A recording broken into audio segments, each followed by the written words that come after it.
welcome to the festive Christmas edition of the Shut Up and Ride podcast. As I pressed record, Ben went, "No, wait, stop!" But now I want to know why he said, "Wait, stop." What? I was going on? I was gonna run to the tack room and grab my carriage bells because we have bells like jingle bells for Christmas for the carriage horses. That would be good. So I was gonna jingle bells as in with bells. But you'd already pressed record, and I'd already turned up 15 minutes later with equipment that wasn't working. So Right. Was it? It's jingle bells. Jingle bells. Jingle Jenny bells. smells.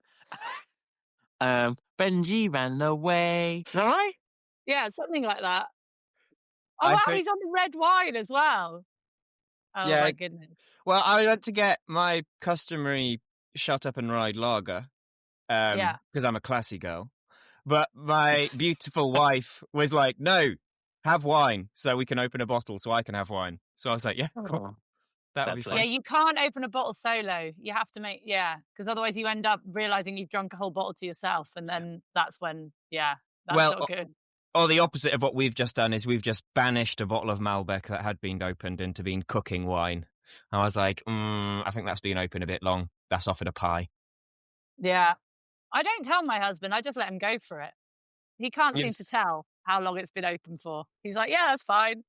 Greg is like, wine. "Oh, this wine's wonderful." Jenny's like, "Don't tell him. It's balsamic. He'll be fine. He just drinks it." Oh, right.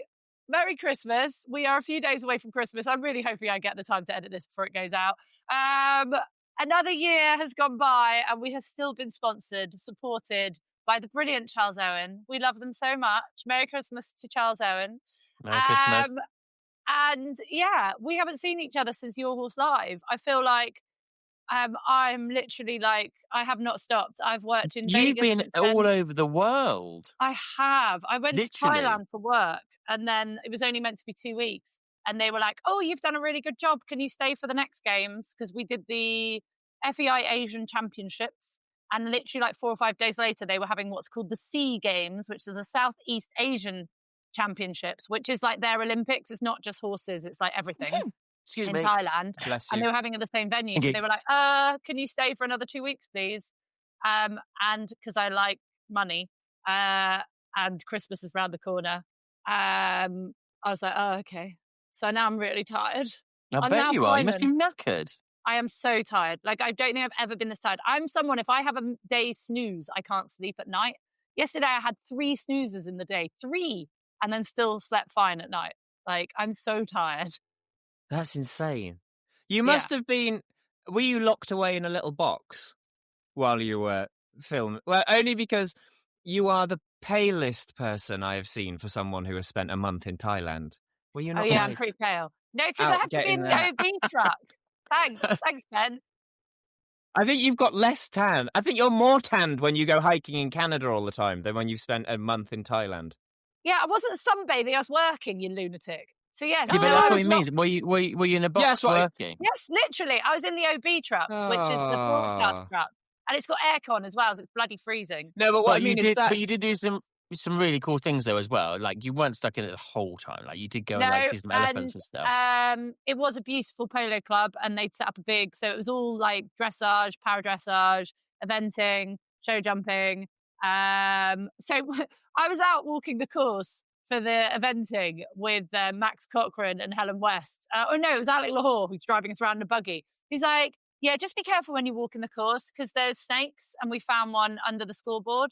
If it's black and white, run. I was like, oh, who's taking this in British eventing, going around Cornbury? No. And then we did find a green snake in one of our camera towers, and it was nuts. It's like, oh my God, this is how I die. What was it? Was it a grass snake? It was a big green one. I don't know. As long as there's no follow-up questions, I have no idea. But it was pretty terrifying. It was green and it looked very vicious. Yes, it was quite funny watching Spencer Sturmey run away from it. But yes, and what was hilarious on this trip is because you're obviously in the truck and you're producing, and I'm a producer and whatever, but none of my camera crew spoke any English. So you had to do everything via a translator. he was called First, brilliant First. He was the nicest guy, but he's like, oh, I'm not here tomorrow, Jenny. My brother's coming. I'm like, okay, what's your brother called? And he's like, B. I'm like, your brother's called B. And he's like, yes, because I was the firstborn and he was the second, so my parents named him B. And I was like, I don't know if you're being serious or not. This is really funny. And he was being serious, though. He was being serious. So basically, his brother's plan B. Yes, exactly. But they were brilliant. But it just meant on every instruction you gave everyone, like, oh, can we go to camera 4? That had to then go through a translator to tell the cameraman to then go to it. So it was challenging, but these guys were amazing. So not all crew, but a lot of crew in the UK or other places I've worked can be a little bit like, oh, do we have to? Long days, whatever, and a bit moany. A bit moany. Not everybody, but some can be a bit moany. And these guys were like, oh, it's too much light. Sod it. Don't have something to cover the camera. They just make it out of cardboard. Suddenly we're out in the cross country. We could really do with a tower here. Do you remember conversations I've had in advance at events to get a tower for a camera and how much effort that takes? We were like, oh, we could really do with a tower by the water. Next day, someone had knocked up a tower. It was just like, they were on it. They were the best crew ever. There was like they nothing were keen too difficult. Oh, they were amazing. And they were bloody good at their job as well. Like really good camera ops, really amazing crew. Like, yeah, it was amazing.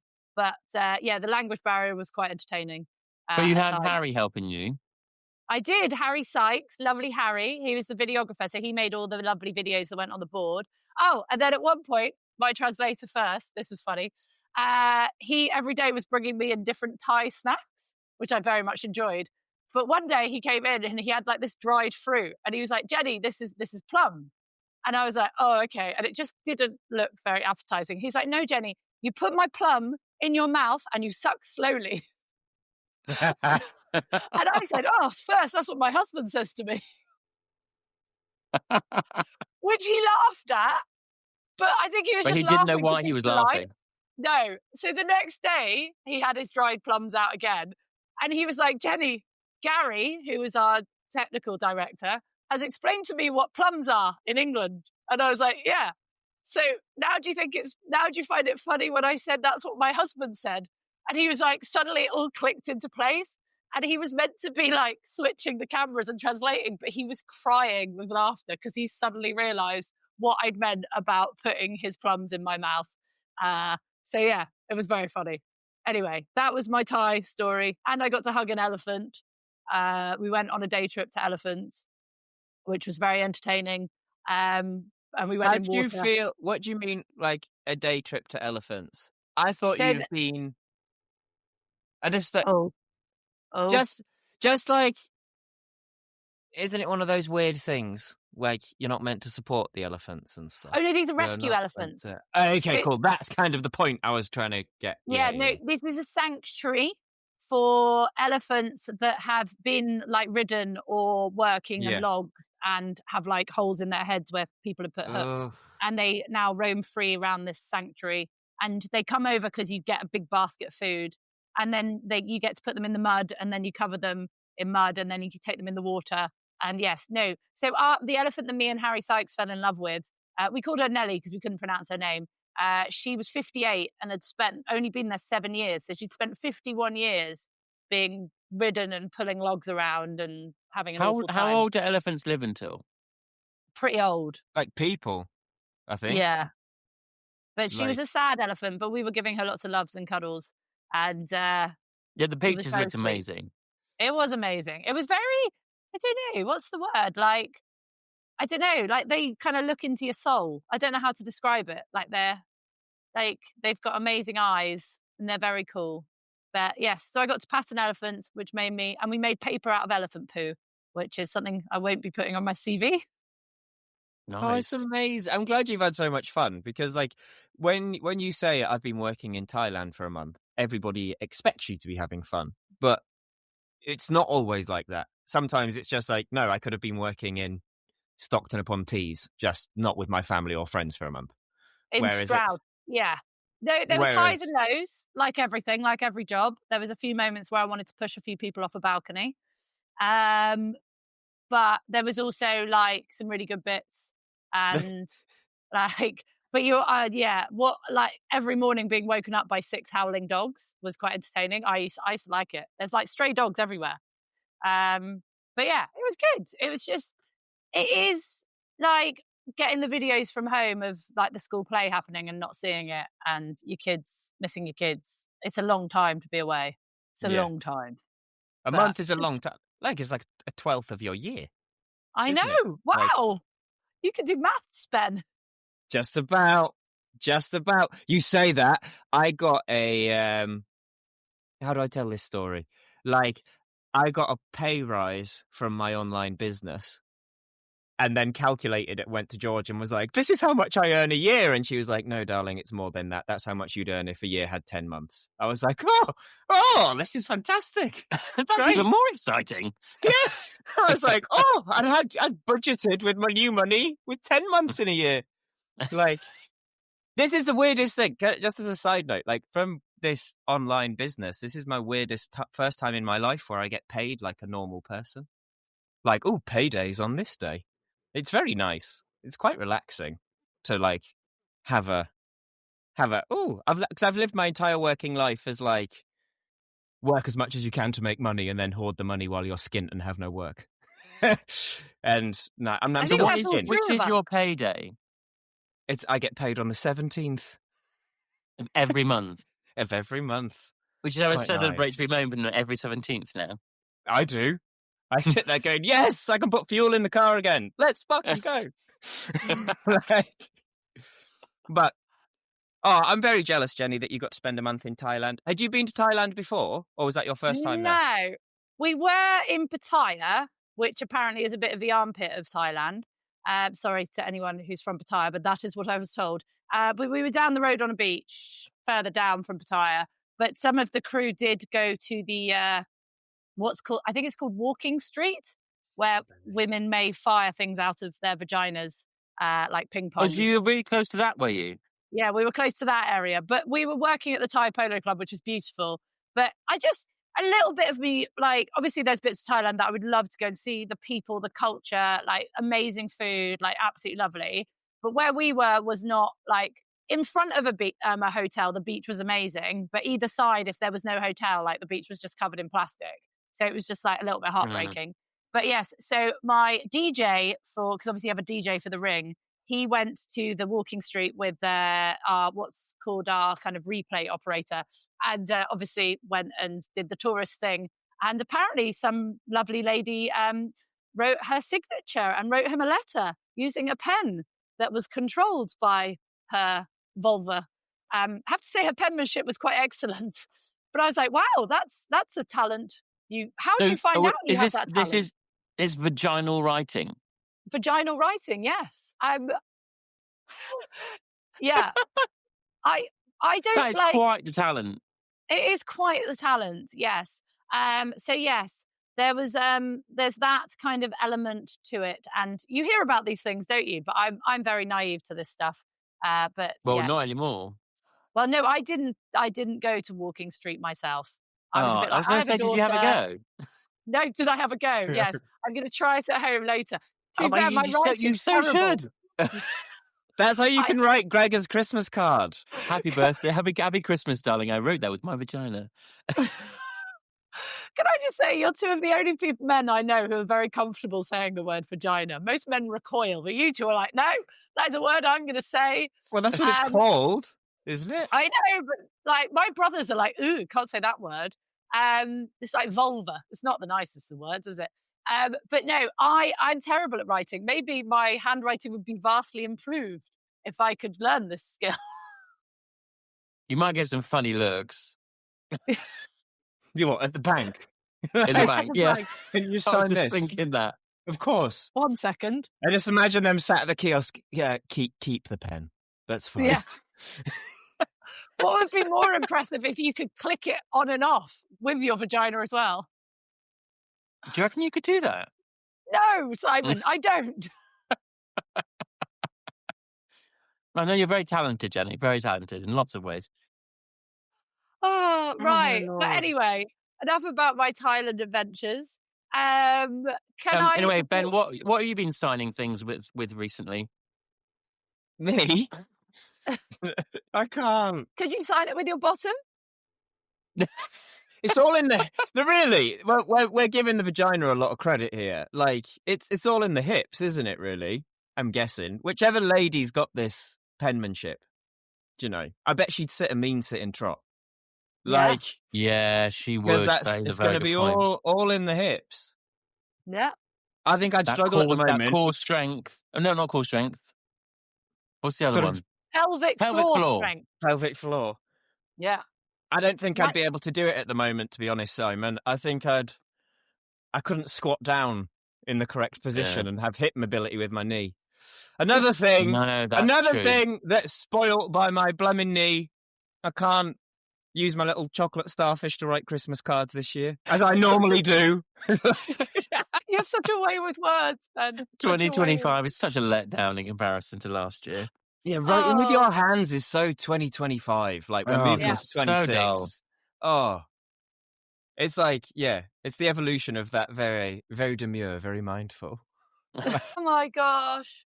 This is literally taken a downhill turn. So, Ben, what have you been up to since Your Horse Live, where we saw you trying to run people over with your scooter? What have I been up to? I did Horsemanship Showcase, which was of course you love that, don't you? Amazing. Yeah, I love that one because, like, it's a 3-day show, and it's Friday, Saturday, Sunday. We did a fashion show on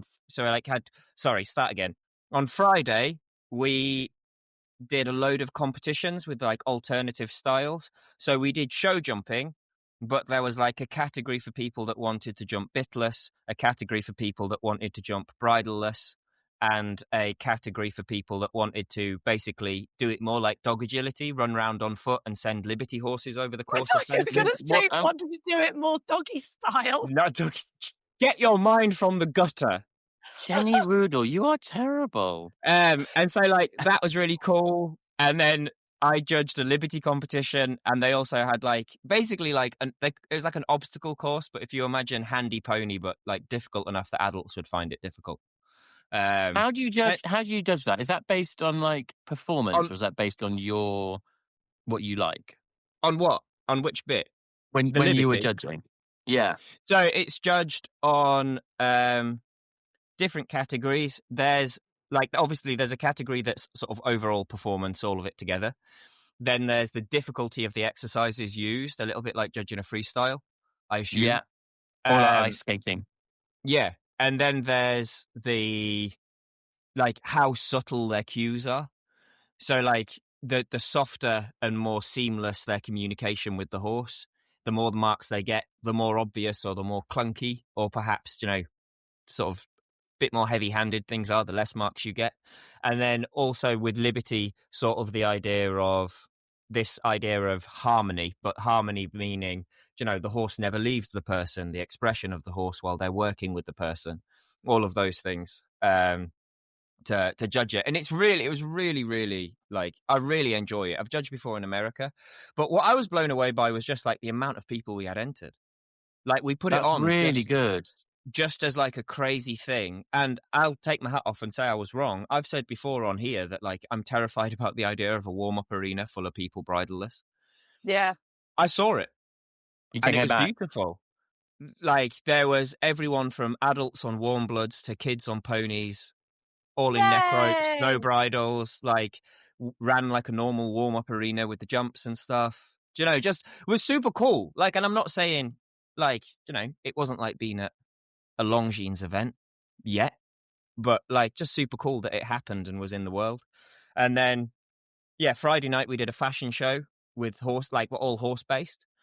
And then we have demos and education stuff all throughout all day Saturday and Sunday. And on Saturday, hang on. Fashion show. Is this? I want it, like, who was in the show, the horse or the rider? Both. Were you in this, or were you judging this?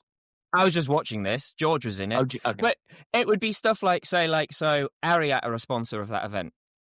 So they sent a load of horses out in Ariat, like, kit and numbness, and the riders wearing Ariat kit, and then people on the floor in Ariat kit. And then there was, like, a Western Saddlery company.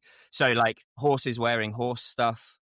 humans wearing the human stuff, but just from all the different brands and stuff that were at the event or wanted to be in this fashion show. And then, educational demos throughout Saturday and Sunday in 3 different arenas all day. And then on Saturday night, we do a massive production. So we rehearse for a full week at the venue before we do the Saturday night production. And what was pretty cool this year is that I got to write it because I've obviously been off with my knee. So we did Is that the first time you've done that?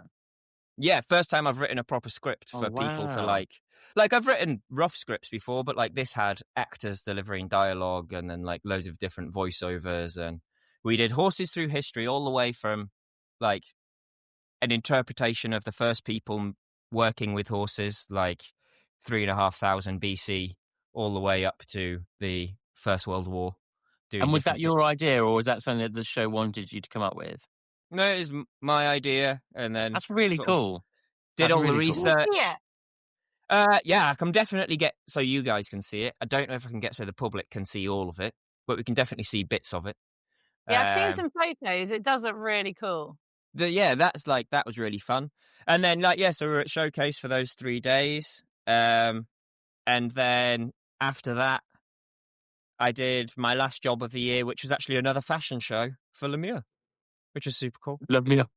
And they wanted, so I did a team of 6 Liberty horses, all in, rugs with full necks, with different Lemieux rugs on each horse, different Lemieux boots on each horse, different Lemieux head collars on each horse, which was super cool. Like, it was really nice. That was for like an internal Lemieux thing with different Lemieux people from all around the world. So, yeah. That's what I've been up to. And then since then, I've been just resting, hanging out with my baby. Me and George went to Olympia. And you saw Becky Moody doing her Christmas freestyle. How bloody good was that? It was amazing. And Bomb was absolutely on fire. And I think, what is amazing is, I think that's the 3rd time I've seen Bomb do the freestyle or do the Grand Prix. Twice at Olympia now and once at Hoyes, I think. And the difference in him, he was getting obviously better and better. Yeah. And I mean seen in person, not seen online. If you'd have told me she was on a different horse, then I'd have believed it, because he was he's grown so much. Obviously, his frame is amazing. He just holds this soft frame the whole time. Yeah. It's so wonderful. Have you seen the test, Simon? Nope.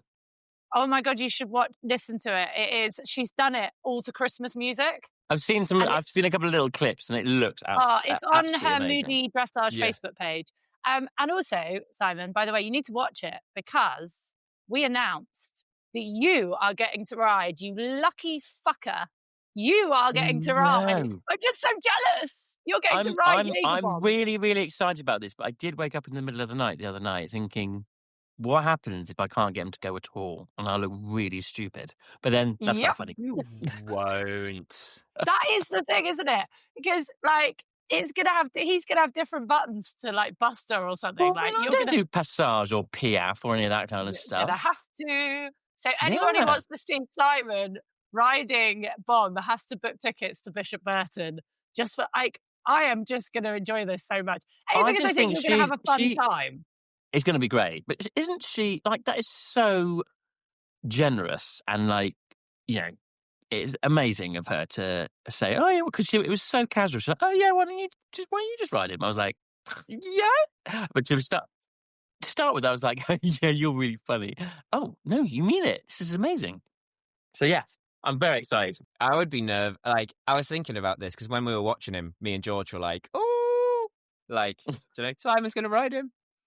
And then I said to George, I was like, "I'd be a little bit clenchy bum if I was Simon." Yeah, very clenchy bum. You'll be able to hold a pen up there. Not for what you've already. I would be signing my name away. I'd be like, just because all the stories we've heard about Bomb are yeah, and then I arrived at the Olympics and he absolutely lost his shit because he's really hot. And then I was at this competition and then I got on Bomb and he was losing his shit because he's so hot. And I'm like, oh. I think even though he looks so lovely and rhythmical when he's in those tests, I'm like, there's obviously a side to Bomb. But that makes it even worse, doesn't it? Because it looks beautiful and rhythmical and lovely and harmonious and amazing. And then I'm going to get on and be like... Just keep watching videos of Becky and being like, then you're like, cool, are my hands where Becky's hands are? Does my leg go where Becky's leg goes? I want to get on. With my hands down by my knees and then leg too far all back. Very well. You like it being really fun, but you've got to do it in front of like 600 people. I know. How cool is that? Well, if we sell all the tickets, it'll be 600 people. We've still got like 50 odd tickets left to sell, or 100 left. So buy tickets, people. Come and watch Simon. Come see us. Either Simon's greatest moment on a dressage horse or his demise. We have no idea which is going to happen. It could be either or. Who knows? But whatever happens, I'm going to have a lovely time doing it. We should sell popcorn. Yeah. Also, hats off to Becky, because not only was that test bloody amazing, it just looks effortless. Like, she just looks so cool doing it. Like, I'm not saying this because she's just the nicest person, but like, it does look like they're both enjoying it. You know, all this like hoo-ha with dressage at the moment and whatever. But genuinely, that horse looks like he loves it, and she just is so chill. Like, she's she's such a good thing for British dressage, FEI dressage, with everything that's been going on, and like, you know, with Charlotte coming back. I know, like, it's Charlotte's come back, and it's created a little bit of quite a lot of chat, hasn't it? And in a positive and negative way. But you've got Becky there, and she's so personable, and she's such a great ambassador for the sport, and the horse is just going so brilliantly, looks fabulous. Like, it's just so good that we've got her. And I think she's a really important part of dressage at the moment. And she's fun. One of the biggest things I would say from watching her on Friday was just to say how content and chill that horse is. Like, and I'm not putting shade on anybody else, because loads of my horses would do the same, but when they'd finished their test and did their salute, and the riders, drop the reins and go to ride out on a long rein, the crowd would go mad, and 99.9% of the horses started to sort of het up and get a bit daft, and the riders would have to get hold of them like any of us would. And the bit that blew mine and George's mind when we watched Becky on Bomb is she did her salute, dropped the buckle on his neck, turned to walk to the gate. The crowd went fucking insane. And he was whatever. And cool. Becky and Bomb may as well have been walking down a bridle track on a hot summer's day. Like, he just plodded his way out with his little ears pricked and his little head bobbing away. Like, do you know what I mean? Like, that horse may as well have been on a hack. And I'm just like, that just shows how chill he is. And I know that's not always, not every horse will ever get that chill in that environment or those things. But I was like, it's such a credit to her in every single moment. It was just amazing. And it was cool. Really a privilege to be there by the sounds of it. Yeah. Just like, and like, I think I'm getting this right. I think there was only her and Lottie Fry that got into the 80s. Which was... Yeah, she was second, wasn't she, Becky? Boo, yeah. Lottie Fry. No, I made But like, even like me and George were laughing, and I was like, oh, I'm bummed for Becky that she didn't win. But then at the same time, like, if it's like, oh, I came second, but I got beaten by Lottie Fry on Glamourdale, they're like, there's plenty of honour in losing to Lottie Fry in Glamourdale. That is true. She also won the hearts of everybody. Like, so many people have shared that test. Like, I think she won the public vote. I'm going to say this. I don't know if the world's ready. How is no one finding a little bit of irony or in the name of Charlotte's horse? Can we say this out loud? Or... There certainly is irony there, and lots of people have picked up on that. Her big comeback at Olympia, and she's riding a horse called Alive and Kicking. Sorry, but come on, we can't. We are the podcast that says it how it is. Did no one else notice this? No one else? Totally noticed it. Ben's chewing his lead. But it's more ironic than anything. Ben, don't. You have to say something. You're nobody the words. No, I know. Too far, even for us? I have lots to say. Only because I don't want to sound like I'm witch hunting, and I'm not. Yeah, the crowd cheered, but it wasn't the way Horse and Hound and stuff are making it out to be. Yeah, like, I thought that would be like that. It wasn't the conquering hero coming home. I shocked myself, and I'm a bit ashamed of myself. I really had to force myself to clap, which shocked me when I've defended her, like so often. because it just felt, I was like, I don't want to watch, after watching that video, I don't want to watch you ride. Okay. Which really, I was angry at myself for. I did clap, of course I did, and stuff. But it was also for me, it was also the way that she Like, responded afterwards when she was interviewed. Like, that's obviously the first time she's actually been interviewed about stuff, and she didn't broach the subject at all, did she? I don't think, from what I understand, from what I've seen. And I kind of feel like that was a really good opportunity to be able to not broach it, like not to go into detail about it, but maybe like be apologetic in some sense about it, and be so grateful to be back. I don't know, or am I wrong? Should she have just carried on and acted like nothing has happened? I think it's so hard. There are other riders who have there are worse videos that have come out. Like, I think there are videos worse than what we saw there that have come out. Yeah. And other riders don't seem to have been given the same level of scrutiny. But with fame comes a magnifying glass. If you're going to be you're going to be every little girl's hero. You're the poster on the wall. You're the face. You So it's a take massive it a little bit responsibility. more. Yeah, I don't know. I don't know how I feel about it all. Like, fair play That's to an honest her. reaction. That's, again, a lot of people will be feeling the same. So I think it's important to talk about it. I don't think sweeping any of this under a rug, whether it be Charlotte or Heath Ryan or Andrew Thingy in America, like, I feel like I don't know, it feels a little bit like, oh, these people have had a ban and therefore we don't talk about it anymore. Whereas I feel like it's not necessarily like we're hatching over old stuff and bringing it up. It's more, if we don't keep talking about this stuff, why is there ever going to be a change? Because it's like, oh, you get a ban and everything goes back to normal. Whereas you've got to keep the conversation going for there to actually be a change. I don't know. But so I would say, because I know you said, Simon, that you've seen positive and negative. I have not seen any negative. I've seen quite a lot of Charlotte negative. coming back. I've seen quite a lot of negative response to her literally coming back, to be fair. I've only seen people being like, amazing, like, good for her. But the majority of negative stuff that I've seen then gets completely parried by somebody jumping in to defend her, and saying, "Oh, she's done her time, leave her alone," kind of thing. But like you said, hard. like you can't sit there and having seen what you've seen, you're finding it difficult to, applaud her. And I kind of get that. But some people seem to be. I don't know. I find it a bit weird how everyone was so damning of her at the beginning, like so damning. Nobody said anything that was like trying to stand up for her in the slightest.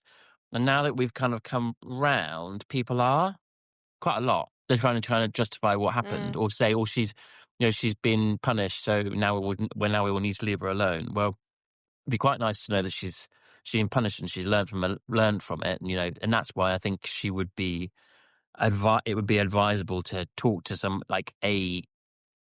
interviewer about how this has really affected her life, and it affected her attitude to how she trains her horses, because you'd like to think it would have done. Yeah, and I think it's so difficult, isn't it? Like, genuinely, and this is because it's me, like, I could bump face first into Charlotte on the street and I wouldn't know who she was. Like, I wouldn't. Yeah.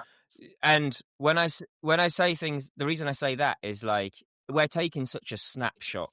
Like, my entire view of Charlotte's life, my entire knowledge of Charlotte as a person, as a human, is blooming heck, she rode that horse well at London for the Olympics, and then that video. That's kind of it. And a couple of times I've seen her at Your Horse Live, and she's been wonderfully complimentary about my work and stuff when she's seen it.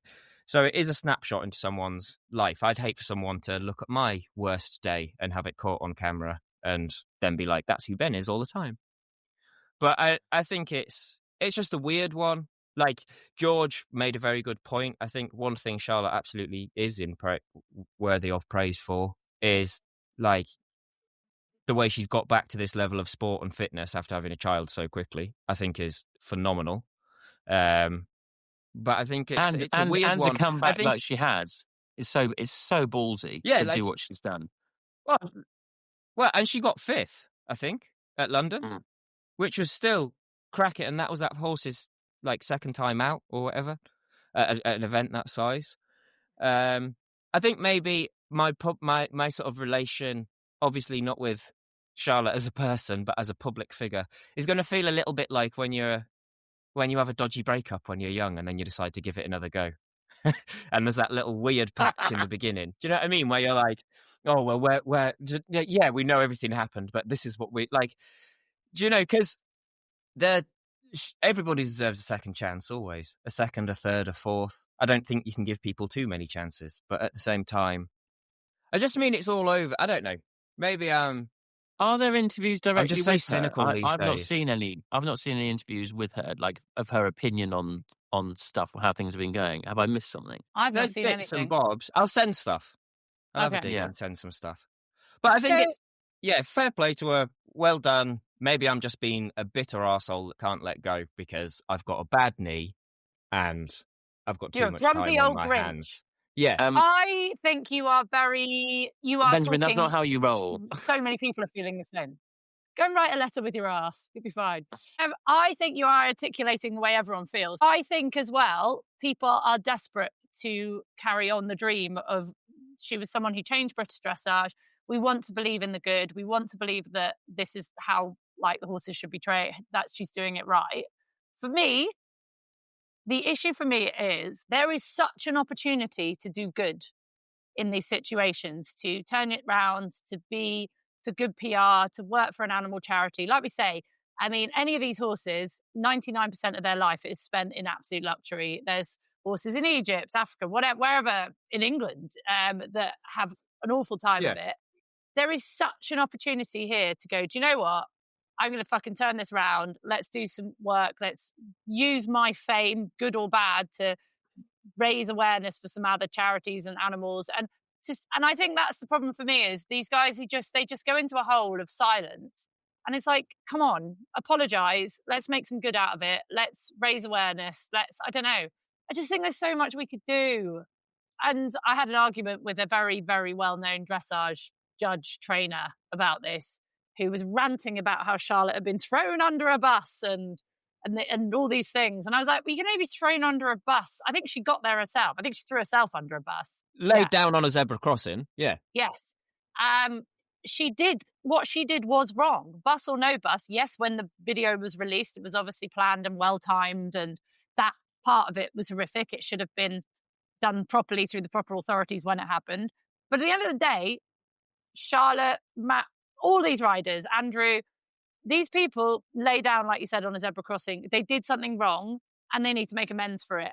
And then I think they need to take the opportunity to do some bloody good in the world, because it's just, I don't know. I just think you need to, I don't know how to do it, but I think something good could come out of bad. And equine abuse that can be abuse in training that can be clarified beyond doubt, I believe, should be punished like steroids is. Okay. In competition. As in, like, you've won all these over the last 5 years, but then we found out you're juiced up to the gills in, like, cycling or whatever. Yeah. Well, then you don't get to keep those other titles, because how on earth do we know that you weren't juiced out of your face winning those as well? Is that how it works? Like, once you're caught with steroids, in some places, all titles. Right, okay. Yeah, because how can you prove that? You can't go back 4 years in the past and prove that you weren't on steroids then. I think that sends more of a message. If you shuffled the leaderboard in the past and been like, nah, because there's no proof you didn't train those horses like that. And we as a governing body will not say that that was all right. I think that would see more of a change, because but I don't know. I also don't think we can punish our way out of this, because it's the wrong mindset. You can't punish your way into a better world, can you? You need to re-educate. You need to incentivize. Yeah. And we're getting sent videos all the time, like the video we got sent of warming up in draw reins. I mean, have you seen the video of that guy jumping just in draw reins? Well, I haven't seen the jumping. I've seen the warming up. I've seen a video of a guy. George showed me it. I'll see if she'll got it, and I'll send it to you guys. Of a guy jumping round a track at an event with no reins on the bridle, just draw reins. Just draw reins. I mean, that's just gross. That is gross. Just draw reins. Not even being like, oh, bang a rein on the snaffle and I won't use it. Do you know what I mean? Like, didn't even have it on. No option to pick the reins up. And from what you've been saying... I just wanted to say, from what I saw at Olympia this year in the freestyle, the difference, I think it is changing. The way the horses were ridden, the outlines, the way the signals were given. Overall, head and shoulders better than it was a year ago. Oh, really? That's interesting. Yeah. Because Jenny was saying it was an absolute joy to watch those tests. There was probably about 5 seconds in total that I did not enjoy watching. Well, okay. The rest of it was ridden beautifully. She is, credit where credit is due, she is a master at her craft. Oh, she's an incredible rider. Like, she's incredible.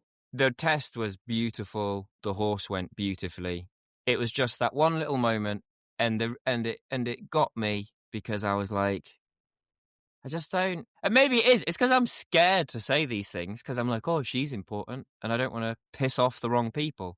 At a show I was at recently, my gosh, there was a little pony about to go in the arena, and I was like, oh, look how cute this is. This is in the States.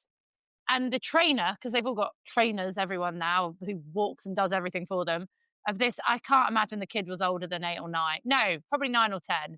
The trainer was like, this pony needs to concentrate. He's about to go in to the 80 centimetres. I was like, oh, sorry. That's fine. Anyway, they're about to go in the in gates to the 80 centimetres on this little pony. And the trainer, and the kid's got spurs on, you know, the flat ones that are quite pointy. And the trainer turns the kid's foot and rams the pony 5 times in the side while the kid held the reins, and then sent the pony in. And the saddest thing is the pony barely reacted because it's probably so used to it. And I was like, did no one else see that? And I glared at the trainer. And I was like, where is there no stewards? No one's around. So anyway, I reported the trainer to the US HJ. That's right. Anyway, reported her. And then later on, her child won a class on a different pony, and we were meant to interview them. And my camera guy had already prepped it and gone, oh, by the way, we're going to interview you after the class. And I got there to go and set up and do the interview. And I saw it was her, and she saw it was me. And I glared at her, and I just looked at my cameraman and went, no, I'm not interviewing her. Don't care if they've won. And she just saw me do it. And then they obviously walked off. I was like, no, I am giving you no airtime. Well done. Thank you very much. Well done, Jenny Boodle. I just couldn't believe it. I was like, what on earth is this teaching A, a child, and B, just not okay. It was awful. So this stuff is happening, and I will take them down from the inside one by one. We had a similar thing where I want to be careful because especially when it's children, I don't want to give children hard time. Yeah. There's a child that does very well jumping online, and an event I was at, the event contacted me to double check and said, we want to book this child to come and jump here to show off because they're popular. What do you think? And I said, I'd really rather you didn't, because I performed at an event where that child was jumping, and after the pony came out and had got 4 faults, they absolutely laced it. And I was like, who was that? I was like, no, I'll tell you off air. We're not in the business of naming and shaming. We'll send the proper authorities. Simon's like, ooh. I think you'll be shocked. I don't think I will be shocked. I was like, no. I was like, do not help that child get more famous. Fuck them. I was like, no. Like, I was like, if you want cool kids, I know loads. I'm not. Like, it annoys me, and I know this is, Ben, don't put horse abuse on different levels. If they had landed it behind the saddle, like, if they'd landed from the fence in the jump off and got their 4 faults, and in temper at getting 4 faults or disappointment, giving the pony a crack, still not acceptable. But to finish the round, ride back to the collecting ring, and then lose your temper with it. Oh, spiteful little. I was like, I wish it was the 80s so I could walk up and like grab the child off pony and clip it one. Like, on the other side of that, have you seen that lovely video that made the rounds this year of the kid who the whole pony stops at the jump, the kid falls off, and then she just turns around and hugs it. I love that. So there are nice kids out there as well. And then for the sake of argument, people need to know it can go the other way as well. So I had a very good friend and client of mine in a sort of a lesson recently, sort of turned around to me and was like, I've taken trying to be empathetic and soft too far, haven't I? And this horse is just walking all over the top of me. And I was like, yeah. I was like, we're looking for gentle, kind, sympathetic guidance, but guidance. That, being letting the horse do what it wants, quite literally what it wants. You're just creating a monster, and you're creating a horse that other people aren't going to like. Where, so there's a middle ground. Like Tristan Tucker, you've seen his adverts for the TRT method online. Yeah, they're funny. He's funny. Like Tristan, and sorry, Tristan, if any of you or your pupils hear this and I butcher it, but he has a brilliant thing where he says there are 3 types of people that work with horses. You have the dictator, the mother, and the leader. The dictator is the person that when they get frustrated with a horse and it's not going well, they beat it or they're rough with it. The mother is the person who, when the horse isn't going well, is like, oh, it's because they were in a traumatic Eiffel Williams accident when they were 3. You're like, yes, Deborah, it's now 25. Like, and been to Hoy's 3 times. I don't think it's bothered by that anymore. Like, but either side of that is as bad for the horse.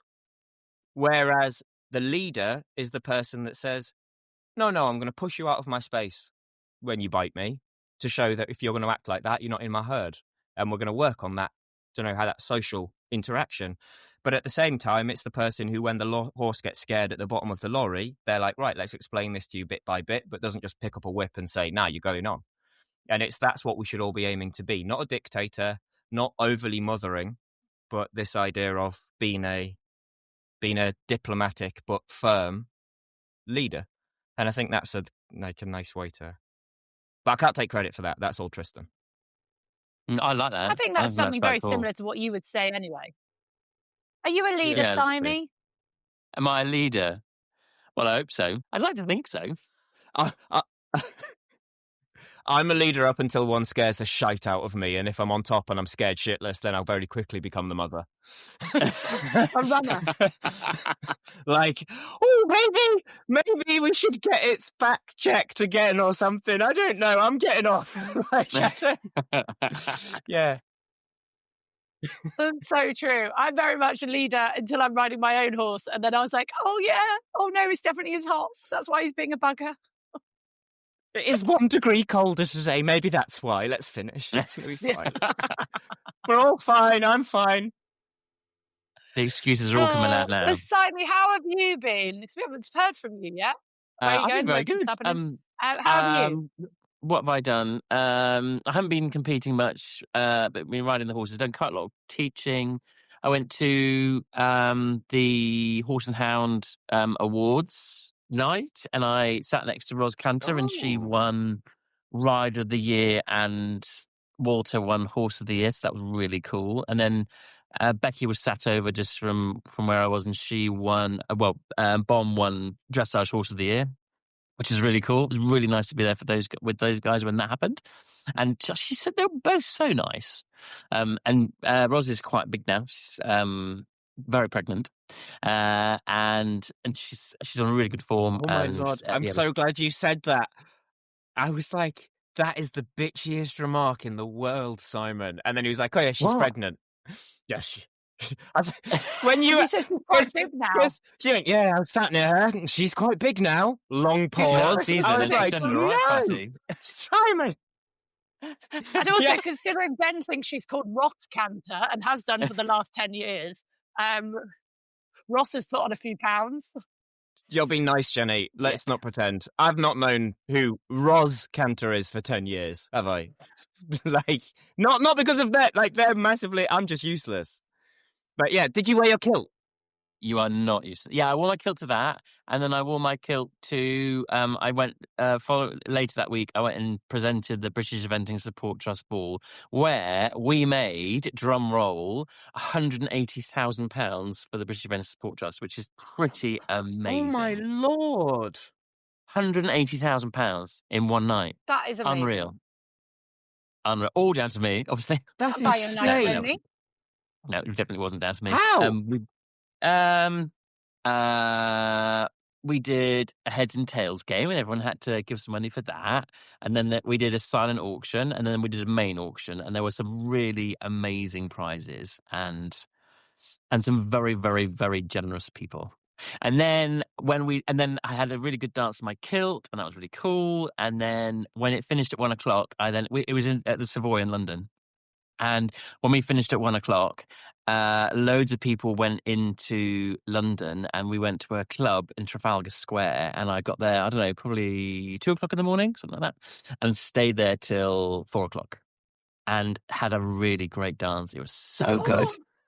I loved it. Love it. I was thinking actually, I'm really glad that I'm so glad I've had horses, like in my life, because I reckon if I hadn't have done horses, I would have ended up going into London to go and like follow the dream of being an actor, or somebody, going to drama school. I reckon I would have had like a really bad drug problem, probably just got myself in so much trouble with drinking too much. and just got in lots and lots of trouble. So it's quite good that I didn't, because I just love it. I love being in London. It's so cool. It's great fun. And I went to see The Devil Wears Prada. Was it good? That's my favourite film of all time. It was very, very good. Yeah, it was very good. I highly recommend. Miranda was suitably unpleasant to everybody, and they had some of the really can't talk.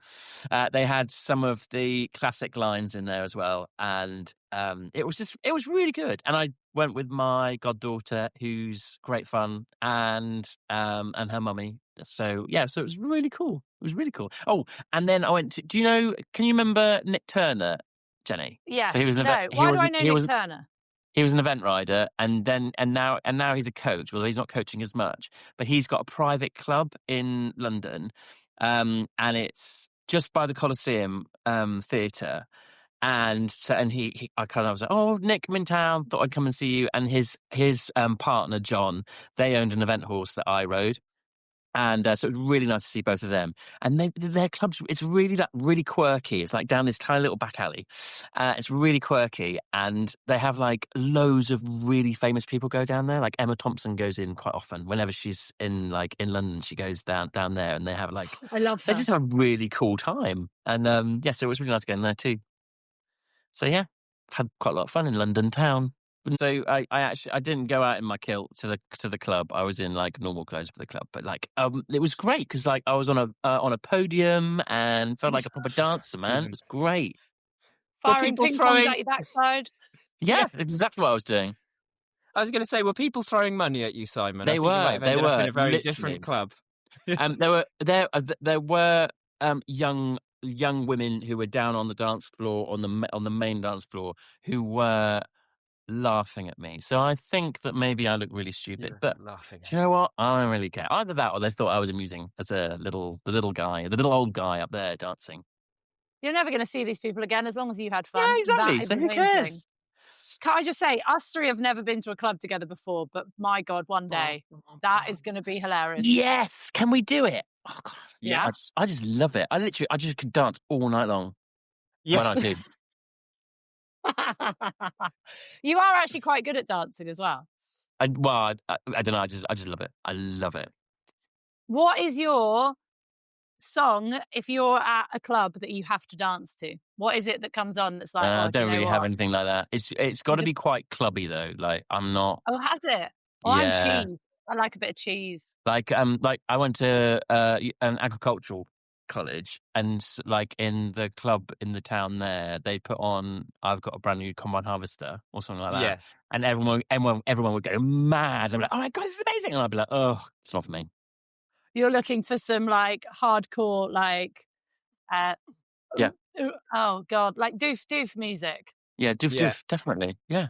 Yeah. 100%. What about absolute classic that will I thought definitely you were get going to put say on at Aqua then. Christmas?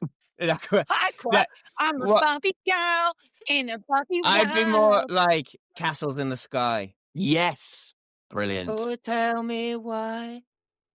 Do My we kid build is castles in the sky? Oh, tell me why. Jenny, stop rolling your eyes. Sandstorm. Oh, yes, Sandstorm. That's brilliant. I get my kids dancing to that. Synesthesia, I really like that one. That's a trancey classic. I got my friends, they're not, well, they are my friends, my children, into Sandstorm.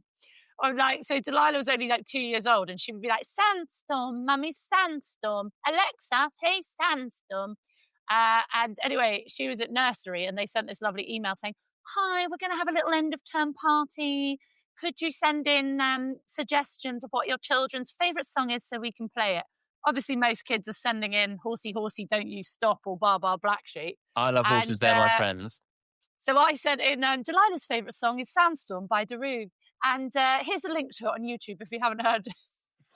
And they literally were like, are you serious? I'm like, absolutely deadly serious. It is Delilah's favourite song. So apparently all the kids in the nursery lasted about 10 seconds with do before a few of them started crying and they had to turn it off.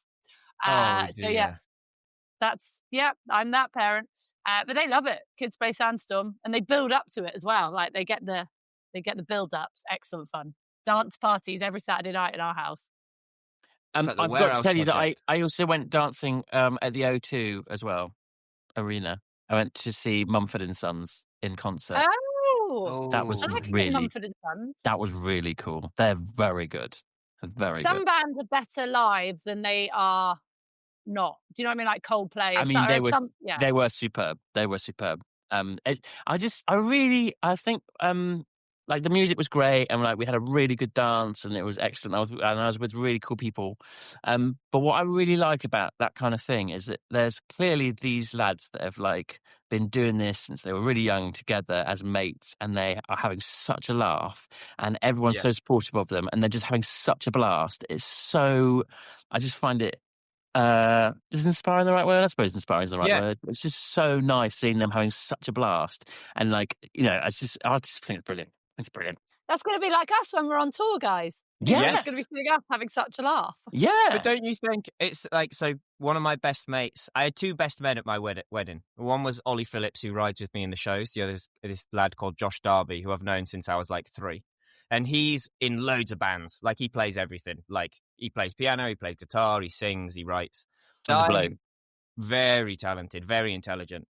But I have as much fun myself performing as I do watching JD perform. Like there's something about watching someone live their passion that's just like the best thing, isn't it? Amazing. It is amazing. I went to university with a guy who's a friend of mine called Joe Steelgo. Not seen him since uni, but we were friends at uni. And his dad's Richard Steelgo, who's a famous composer, music guy, Dickie. And Joe used to find was pretty good with the ladies. And I was like, oh, I don't see it. I don't like, he was not like, I did not find him attractive. Sorry, Joe. Anyway, we went one night to see him and his jazz band at this, do a gig. And it was, I'm not really that into jazz, but it was amazing. It was so cool. And he's there on the piano. And I'm not joking. It made him sexy. Just being super talented at something. I was like, oh, I see it now. And then at one point, something happened to one of the instruments. It wasn't working. Like a string broke on the, and he just did this kind of, just keep going, guys. And like, was obviously just massively freestyling it. And my God, it was sexy. I'd have dropped my pants right there and then. It was pretty cool. I was like, wow, that I see. So talent makes people good looking. Yeah, no, it's very appealing. 100%. Very appealing. Yeah. Attractive trait to be talented at something. Yeah, Ben, actually, you're dog shit ugly, but really, we just love you because you're so good with horses. Do you know what? So I've got something to say about how Ben looks, but maybe this is what's annoyed me this week, but I've been on a couple of podcasts recently, and I say, do you know, all the time, and I've never said, do you know, ever in my entire life, and it's because I spend too much time with Benjamin. Because Ben says, do you know? He says, do you know, all the time, doesn't he? Which is great. He says like as well. All the time. So much to the point, Ben, I get so annoyed when I'm doing this edit that I edit out your likes. Yeah, because it would be, do you know, like, do you know, like. It's my verbal way of having a pause, a moment to think. I was going to say, but it'll set you two off, a throbber. Which is that a thing? So do you know like when Netflix is loading? Yeah. And you see the little wheel going round. Or the wheel of death, I call it in our house. That's a throbber. That's called a throbber. Anything that like plays continuously on screen while it's loading is a throbber. So you saying you know and like is you doing a throbber. That's me. I'm processing. I'm going through the filing cabinets in my brain, looking for what I want. I think when Simon's talking about a throbber, it's definitely not going on in his brain. No. But my throbber is an I say all the time. Oh, it's when I look back at me presenting, and do you know the amount of times I go, well, we're so excited to have, or I'm so excited to be here, but oh my God, you're not that excited. Shut up, Jenny. Well, but that's like loads of influencers, isn't it? They go, this is so exciting. It's like, it's really not that exciting. Really, it's not that exciting. Or, hey, guys. I say hi team. I say hi team. Oh, hi team. I do you. Get it right, Jenny. You're being more... If you're going to take the piss at me, do it properly. Wait, you are an influencer now, Simon. I am not an influencer. I am an event rider that talks shit on camera sometimes. I think being an influencer is soul destroying, isn't it? I saw we set up at Olympia and I saw poor Esme doing a meet and greet on stage. And then I went and watched driving and jumping and dressage and came back and poor Esme still stood there doing a meet and greet. I was like, she is a trooper.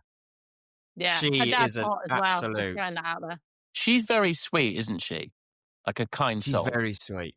She's very sweet. Every time I've met her, she's been really lovely. And her dad has actually given us advice on how to do better with this podcast. Do better, Jenny. That's what he said. No, he didn't. But he was talking about like the more behind At the moment, it's shite. Sort it out. Do better. But no, I was very flattered that he knew about our podcast, and B, I was nearly went and two. I'm too tired. And then secondly, he was talking about like the behind the scenes stuff of how to launch it and like Spotify, and was giving me advice, which I thought was very generous. Oh my God, you got the baby deer. Oh my God, you've just blown Ben's mind. For people listening, Simon has just walked into the shop with a baby deer. Oh, the baby deer's gone. This is so much better than the goat. Sorry. She's gone. She's called Diana. I'm Diana probably not actually allowed to show her. James is bringing it across with me, but yeah. Dido. Why? Is that in case one day you eat her? You what, sorry? And then in case one day you guys eat her. Yeah, we're definitely going to be eating her. Is she not She's an molting a lot. Oh, is she? Yeah, she's molting. Wow. I'm not sure what she'd let other me do that. podcast can you get a deer coming into the podcast? It'd be nice if she had like sound effects. Like, what noise does she make? Does she make any noises? She does, she has been known to scream when I'm trying to. She never does that when James is about, of course, because he is like Dr. Dolittle, and he like gives a little stroke on the neck and then quietly picks her up, and then. But when he's away, I have to feed her. So like, and she's on milk. She's got at the moment, and she won't just come and. You have to have her on your lap and feed, and last time when I went to catch her, she wasn't mad keen, and she ran away and she screamed, and I was like, oh no, I feel really bad, but I have got to catch you because you need some food. Anyone who just tuned in and missed the fact we were talking about a deer just heard Simon saying, when I catch her, she screams, but she doesn't scream for James, which sounds really She likes James more. I make her scream. Cheeky. Oh, hello, darling. She's coming back. Sorry. Oh, the deer's coming back. I didn't know if that was the deer or your lovely Dr. Dolittle then with your hello. No, darling. He's not. No, he's not back yet. Oh, can you see her? There she is. Yes. Deer. It's great for a podcast, being able to see the deer. Oh, no, sorry. She's now walking around and she's going underneath our She's sofa. very sure of herself. No, well, she's not, bless her. Good girl. For everybody Problem is- watching, the to biggest point out, problem is- it is a cat.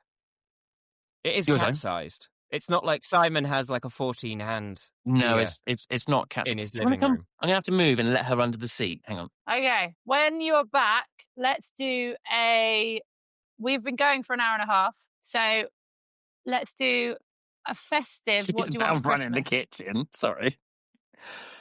Oh, She's God. now running the kitchen and I've noticed there's a dog shit. So I'm just going to have to go and clear that up. Oh, good. Again, great podcast material. Thanks, Simon. What are you getting your son for Christmas then, Benji? Let's fill time before Simon gets back. A saddle. A A saddle? saddle. Yeah. A saddle. An inky dinky saddle. Have you seen them? Ah, I have seen them. Yeah, they're really cute. Getting him an inky dinky saddle. I got him a pair of reins for his living room rocking horse. Because we have a rocking horse. We have a small rocking horse in the living room, a small one in the dining room, and a large one in his bedroom. Wow. What happens if he goes, do you know what, Dad? I don't like horses. Adoption? Step 1, paternity test. Step Yeah. 2, adoption. No, I really aren't bothered. Really, really, really aren't bothered. I think questions like I think questions in that frame, it's more about what the parent wants, isn't it? I just want him to be happy, and I would like to give him the best leg up for it if he can be. He loves horses so far. Bit of nepotism. Who cares? But yeah, it's quite nice. And the reason I've got him reins for the rocking horse in the living room is because we're trying to teach my 4-year-old nephew to ride properly at the moment. And because he's ridden so often holding the mane and holding neck straps, he will not get on with the reins. He will not hold the reins. He doesn't believe that's not part of it.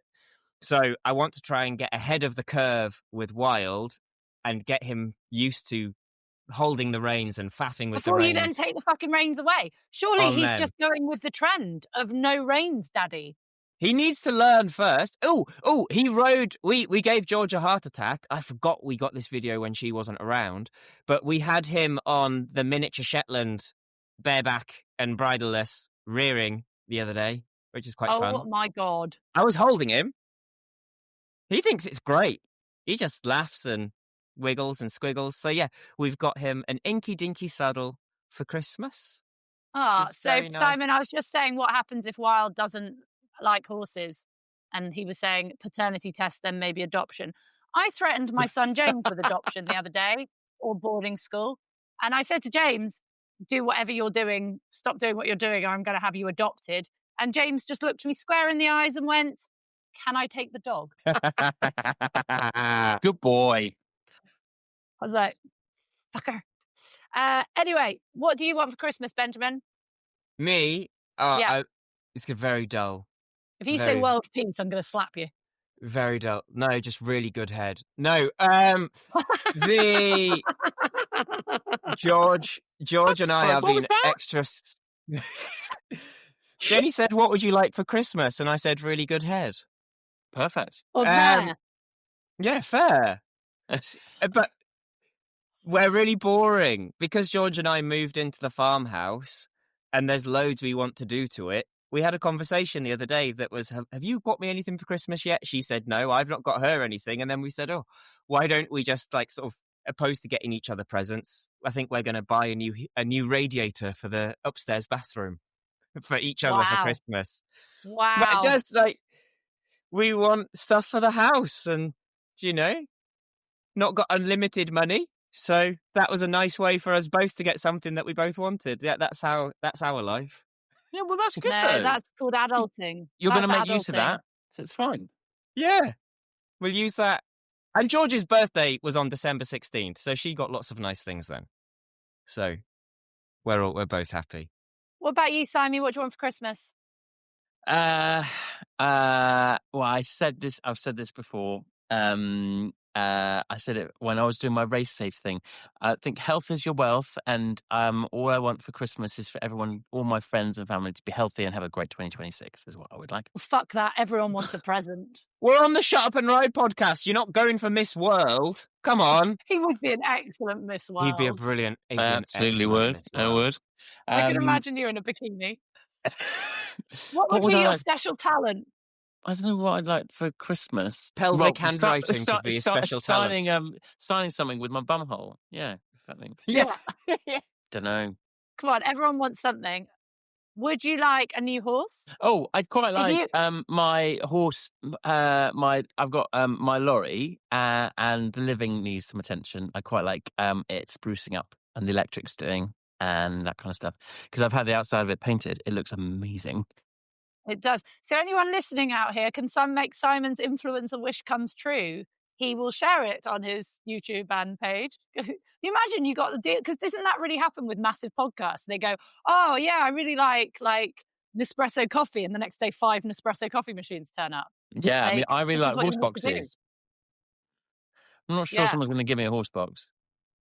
You never know, Simon. You got to put it out there. You never know. Pretty unlikely, however. But I'm doing quite good. Like it. You've seen it, haven't you? Yeah, it looks amazing. It's really good. It's like really good. I'm so pleased with it. Little present to myself. Miss World. We're all so boring. Jenny, what do you want? Jenny, you must want. Come on, be traditional and materialistic. But the thing is, when you become a mum, everyone's like, you've got to buy stuff for, and it's like, they always say, oh, it's not about me. I just want stuff for the kids. Fuck that. I want presents. I want the shinier, the better. What do you want? Like a big ring, or like a necklace, or? Yeah, but that's not going to happen. Or some sparkly glasses. Sparkly glasses? Yeah, well, because you've got your glasses now, haven't you? And you were saying that they're like a new thing. I have my glasses now. What would I like? Oh God, yeah, I'd love all the jewelry if it wasn't for money. That would be amazing. You know, like my husband to buy me what is it? The ring you're meant to get when you've pushed out some humans? Eternity ring. Eternity ring. Yeah, I've never had one of them. That'd be nice. No, what would I like? I wouldn't mind having my teeth straightened. Oh, what's wrong with your teeth? They're terrible. They're so wobbly. What wonky? Overcrowded. Yeah, maybe some Botox. I quite like, or a facial. You don't need Botox. Fucking do. I'm sure Gregor will give you a facial if you ask him. Benjamin, you're being very naughty today. Sorry. You are. Sorry. You're not sorry at all. A lot of editing. I'm just knocking them down. You set them up. That's all I'm saying. Yeah, no, I would like all the things. But no, in Gregor's defence, he did buy me a new Arc'teryx jacket. We got a 50% code off, and I wanted it, so I'm already wearing it. Very nice. But yeah, so that was very nice. But no, I would love all the things, to be honest. I would love that tree to be full of presents for me and fuck everyone else, because I like opening presents. And people who go, oh no, don't buy me a present. No, don't. They're lying. Everybody wants presents. I'm sorry, but they do. Yeah, I'm genuinely that person. What, you don't want presents? I'm really not that I don't want presents, but I'm not a particularly materialistic person.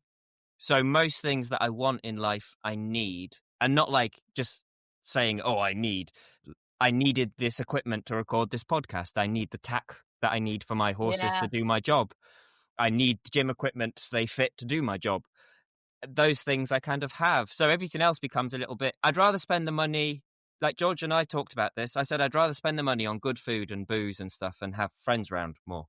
Oh, we're talking, no, but I'm talking people. If money wasn't a thing. If I could just have anything I wanted under the tree. Oh, if money's not an option, I'll have a 100 by 80 metre indoor arena from Andrews Bowen with tiered seating on 3 sides and 3 entrances and exits with various warm-up arenas out the entrances and exits that are joined via pathways. All take a moment to think about it. With a professional-style lighting rig, sound box and surround sound with heating for the seats for doing gigs in winter and a car park that can hold as many cars as would need to fill the seats. That's what he's not thought about this, Simon, at all. Can you tell? It's just coming up with that, like that. I would have a Land Rover Defender and like a really cool one with all the shit on the outside that no one really knows what it does, like the funnel that you're never going to use. Yeah. That's what I would like. I'd like an ugly And a nice supremacy. That's what I'd like. Oh, yeah, there very you nice. go. They are beautiful And with I'd like a with a nice nice event pop hall. out. I've got a question for you. I was asking this to everyone in Thailand. I think I was just boring people because I don't like silence. If you had all the money in the world, you could buy yourself a horse or whatever. Obviously, it would go to Simon Grieve, but you could had to have someone else ride your horse for you. Who would you get? Well, who would I get to ride my Obviously, horse? Simon, I'd get you. Yeah, who would you? If you were going to be an owner, who would you have ride your horse? I think if it was dressage, I'd have Becky. Yeah, I think so. A Piggy springs to mind straight away. Really? Yeah, Oh, interesting. I think she's a beautiful rider, and she's show jumping wise would be Holly Smith, because I think Holly's absolutely phenomenal. She genuinely is she's superb. She's superb. Huh. What about you, Benji? Who would you have ride your horse? From any of your worlds. You like a bit of Lewis Carrier, don't you? I do like a bit Lewis Carrier, to be fair. Lewis Carrier or Carl Hester would have to be the ones for the people that everybody will know. My top pick would be Manuel Vega. Oh. If you've heard of him or seen him. If you've ever seen any of those videos online, there's a beautiful guy, like he rides these beautiful Portuguese, and you'll see videos of him, say, riding one without a bridle in a perfect one-time changes while he's got a horse next to him doing the same. He competes and does all the dressage stuff, but he is phenomenal. That sounds pretty amazing. I send you some links to him. He really is. You watch him and you just think, we're not even in the same world, are we? You're in a different world. Yeah. Right. What's annoyed you this week, boys? Anything? Or are you full of the festive cheer? Why do Christmas turkeys that are for sale go out of date on the 26th of December? That freaks me out. That makes me not want to buy that turkey, because sometimes stuff goes a bit iffy the day before its best before date. I don't want to open that turkey on Christmas Day and find out it's gone a bit bad. So why aren't Christmas turkeys labelled, like, why aren't they thinking we need to sell turkeys that going to go off on like the 27th or the 28th? Do you think it's to encourage you to buy it? I don't know. That annoyed me. And parking and everything about Christmas in town. The people, too many people, wow. Too many cars, You've really too been many annoyed people. this week. You're like a bar humbug. Mine goes with that a little bit, because I'm really annoyed at myself that I'm so shite at organising Christmas shopping. Like, I haven't actually done any, and we've got 2 days, haven't we? You haven't done any Christmas shopping? No. We've got 2 days, and I'm doing a full-on clinic tomorrow. Oh, and the next day. So I'm not quite sure how this is going to work. But you're going to a clinic. Have you been doing things in London you shouldn't have, or you're holding a clinic? No, I'm teaching a clinic. Honestly, you're so naughty. Why did you organise a clinic like 2 days before Christmas? Because who is coming on that clinic? I do it every Tuesday. Yeah, because he's gone to Mexico recently and he needs to pay for it. Yeah, absolutely. That's insane. You've blown my mind. Really? Why? Teaching a clinic 2 days before Christmas. The chaos. Nah, it's going to be good. Everyone's going to come with festive cheer and hats on and tinsel and all that shit. So it should be really good. I'm feeling a bit bad about Diana. What's annoyed you this week? Sorry? Why? What's happened to her? It's all right. We're nearly done. What's annoyed me? So, oh, God love him. You can probably hear me. My son yesterday, me and my daughter were bumboarding down the snow, sledging, and she was sat on me, and we were going at quite the rate of knots because, let's face it, gravity is not my friend, and I'm quite weighty.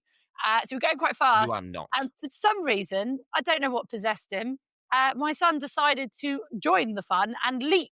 And the last thing I remember is seeing, as we're hurtling down the hill, my son leaping on top of us. And I think I might have blacked out for a minute because the last thing I saw was that. And he smashed into my daughter, whose whole face smashed into my face and pretty much knocked me out. And it was blinding amount of pain. And I just could hear my daughter screaming. I couldn't see anything. And I could hear my husband trying to look after me and see because there was blood coming out of my mouth.